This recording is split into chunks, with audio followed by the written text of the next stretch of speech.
Udah.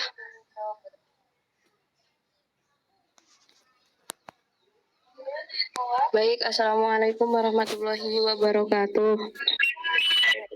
Waalaikumsalam warahmatullahi wabarakatuh. Saya di sini akan mempresentasikan hasil kerja saya. Saya Firma Rahmandasari, NPM 2101030012.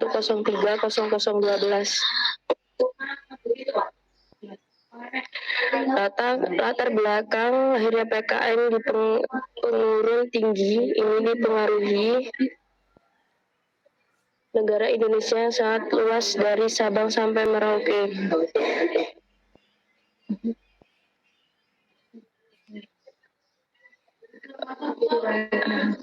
Indonesia sendiri tercatat memiliki 16.771 pulau, baik dari pulau besar hingga pulau kecil. Data geografis dan topografis inilah yang menyebabkan Indonesia memiliki berbagai macam agama, bahasa, suku, warna kulit, budaya, dan sebagainya, di mana perbedaan tersebut akan menimbulkan ciri-ciri dari suatu wilayah tersebut. Diperlukan pendidikan yang dapat membekali para mahasiswa dituntut untuk dapat hidup berbangsa dan bernegara. Perjalanan sejarah juga menjadi faktor paling akhirnya. Pendidikan kewarganegaraan di perguruan tinggi perjuangan bangsa Indonesia sudah dimulai sejak era sebelum penjajahan. Era selama penjajahan kemudian dilanjutkan dengan era perebutan dan pertahanan kemerdekaan sampai hingga kini era pengisian kemerdekaan. Hal tersebut menimbulkan kondisi dan tuntunan yang berbeda sesuai dengan zamannya. Perbedaan kondisi tuntutan tersebut dianggap oleh bangsa Indonesia berdasarkan kesamaan nilai-nilai perjuangan bangsa yang senantiasa tumbuh dan berkembang. Kesamaan nilai-nilai ini dilandasi oleh rasa senasib dan sepenanggung bangsa Indonesia. Ini tujuan pembelajaran PKN di perguruan tinggi.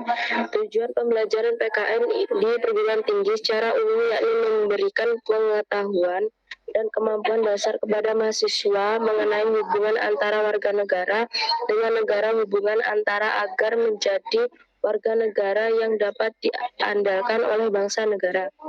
1. Mahasiswa dapat memahami dan melaksanakan hak dan kewajiban secara sopan, santun, jujur, dan demokratis secara ikhlas sebagai WNI terdidik dan bertanggung jawab. 2. Agar mahasiswa dapat menguasai dan memahami berbagai masalah dasar dalam kehidupan bermasyarakat, berbangsa, dan bernegara, serta dapat mengatasinya dengan pemikiran kritis dan bertanggung jawab yang berlandaskan Pancasila, wawasan Nusantara, dan kelahiran nasional, agar mahasiswa memiliki sikap dan perilaku yang sesuai dengan nilai-nilai kejuangan, cinta tanah air, serta rela berkorban bagi nusa dan bangsa. Pengertian identitas nasional. Identitas nasional adalah kepribadian nasional atau jati diri yang dimiliki suatu bangsa untuk membedakan dengan bangsa lainnya. Sedangkan dalam konteks mata kuliah pendidikan kewarganegaraan, identitas nasional adalah ciri-ciri atau karakteristik keyakinan kewarganegaraan. Identitas nasional dari ciri-ciri atau karakteristik keyakinan tentang kebangsaan yang membedakan bangsa satu dengan yang lain. 2. Faktor-faktor yang membebaskan identitas nasional. Faktor agama. Hal tersebut dapat dilihat pada sila pertama. Pancasila disebutkan bahwa ketuhanan yang Maha Esa menjadikan bangsa Indonesia menjunjung tinggi nilai-nilai agama dan ketuhanan. Faktor kebudayaan. Hal tersebut dapat dilihat dari keberagaman kebudayaan yang berkembang di setiap wilayah di Indonesia. Misalnya ada kebudayaan tari saman dari Aceh, tari kecak dari Bali, batik dari Jawa, tapis dari Lampung, dan sebagainya. Faktor suku bangsa. Hal tersebut dapat dilihat dari keberagaman suku bangsa dari Sabang sampai Merauke dan dari pulau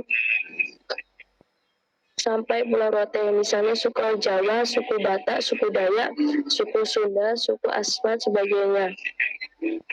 Melalui suku bangsa yang beragam tersebut, banyak budaya Indonesia yang diakui UNESCO. Faktor bahasa. Hal tersebut dapat dilihat dari banyak suku dan kelompok etnis yang sudah ada sejak zaman dahulu hingga sekarang. Setiap suku pasti memiliki bahasa daerah yang menjadi identitas dan karakteristik dari suku tersebut, seperti contohnya bahasa Sunda, suku Asmat, dan sebagainya. Faktor pemimpin bangsa.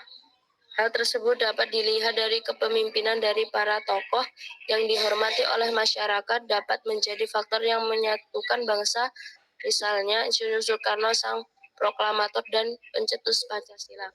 Faktor sejarah bangsa. Hal tersebut dapat dilihat dari persepsi yang sama tentang pengalaman masa lalu, seperti masa-masa menderita karena penjajahan tidak hanya melahirkan solidaritas, tetapi juga tekad dan tujuan sama di antara masyarakat. 3. Fungsi identitas nasional. 1. Alat pemersatu bangsa. Maksudnya, bangsa Indonesia terdiri dari berbagai macam suku, agama, dan kebudayaan. Maka identitas nasional berperan dalam memadukan keberagaman masyarakat tersebut menjadi satu kesatuan. 2. Sebagai landasan negara. Maksudnya, identitas nasional digunakan sebagai pegangan dari pijakan agar suatu negara dapat mewujudkan cita-cita. Landasan negara Indonesia adalah Pancasila, di mana Pancasila dijadikan pedoman dalam kehidupan bangsa dan bernegara. 3. Sebagai pembeda dari bangsa lain. Maksudnya, identitas nasional dapat sebagai ciri khas yang dibanggakan dari suatu negara. Terbentuknya identitas nasional akan menjadi Indonesia unik dan mudah dikenal oleh dunia. 4. Sebagai perlindungan diri dari dampak globalisasi. Maksudnya, globalisasi dapat memberikan dampak positif dan dampak negatif. Oleh karena itu, pembentukan identitas nasional ini diharapkan mampu menyaring dampak negatif globalisasi di Indonesia. Misalnya, penggunaan pakaian seksi, budaya barat yang tidak sesuai dengan adat budaya di Indonesia, menganut adat ketimuran yang sopan dan santun. Contoh identitas nasional. Bahasa nasional atau bahasa persatuan yaitu bahasa Indonesia. Bendera negara yaitu Sang Merah Putih, lagu kebangsaan yaitu Indonesia Raya, lambang negara yaitu Garuda Pancasila, semboyan negara yaitu Bhinneka Tunggal Ika. Dasar falsafat negara yaitu Pancasila. Konstitusi negara yaitu UUD 1945, bentuk negara kesatuan Republik Indonesia yang berkedaulatan rakyat. Konsepsi wawasan Nusantara, kebudayaan daerah yang telah diterima sebagai kebudayaan nasional. Sejarah lahirnya paham nasionalisme. Nasionalisme adalah sikap cinta dan kesetiaan pada negara karena memiliki kesamaan kebudayaan. Tahap 1, tonggak lahirnya nasional diyakini sejak lahirnya Budi Utomo pada tanggal 20 Mei 1908 yang pada masa itu merupakan organisasi modern pertama di Indonesia. Tanggal tersebut kemudian ditetapkan pemerintah sebagai Hari Kebangkitan Nasional. B. Tahap 2 pada tahun 1928, yakni 20 tahun setelah kebangkitan nasional, kesadaran untuk menyatukan negara, bangsa, dan bahasa ke dalam satu negara, bangsa dan bahasa Indonesia. Hal tersebut dapat dilihat pada para pemuda yang sudah mulai membentuk organisasi kedaerahan seperti Jong Java. C. Tahap 3. Pada tahap ini dikenal dengan masa revolusi visi kemerdekaan. Peranan nyata para pemuda pada masa revolusi visi kemerdekaan nampak ketika mereka menyandera seekor Soekarno-Hatta ke Rengas Dengklok agar segera memproklamasikan kemerdekaan Indonesia. D. Tahap keempat. Fase selanjutnya adalah perkembangan nasionalisme di tahun 1966 yang menandai tatanan baru dalam pemerintah Indonesia. Selama 20 tahun setelah kemerdekaan, terjadi huru-hara, pemberontak, dan eksisnya. Tampaknya tanpa peran besar mahasiswa dan organisasi serta organisasi sosial kemasyarakatan di tahun 1966. Lanjut tahap 5.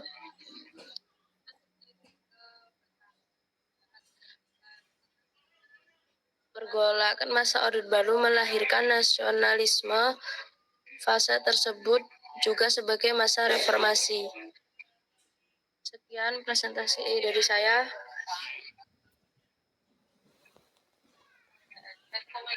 Teman-teman yang ingin bertanya silahkan. Izin bertanya.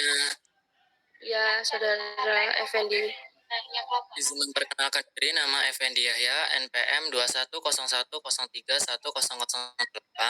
Pertanyaannya, sebutkan prinsip-prinsip nasionalisme di Indonesia yang Anda ketahui. Apakah sudah jelas? Sudah. Baik, saya akan menyanggah pertanyaan dari Effendi Yahya.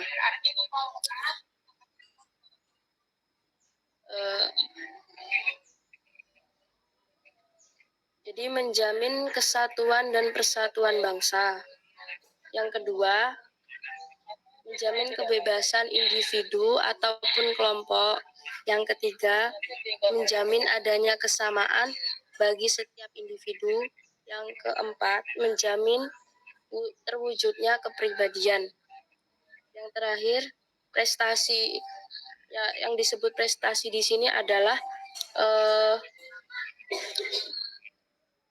prestasi atau keunggulan bagi masa depan bangsa. Apakah sudah jelas, Saudara Effendi? Baik, sudah jelas. Terima kasih atas jawabannya. Baik.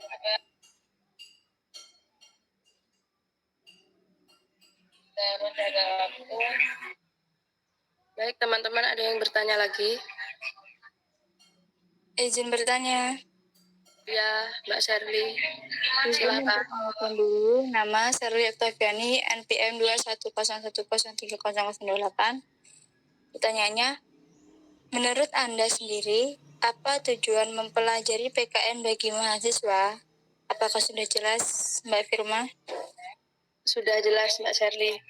Saya izin menyanggah pertanyaan dari Saudari Sherly. Apa tujuan mempelajari PKN bagi mahasiswa menurut Anda sendiri? Menurut saya sendiri, kita dapat bertanggung jawab dalam suatu hal apapun. Lalu sopan, santun, jujur, memahami berbagai masalah apapun itu.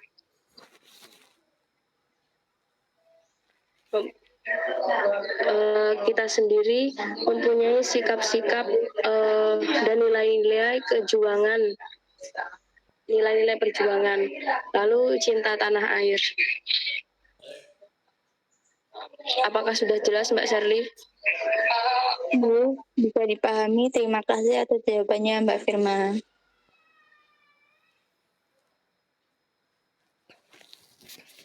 Saya akhiri. Wassalamualaikum warahmatullahi wabarakatuh. Waalaikumsalam warahmatullahi wabarakatuh.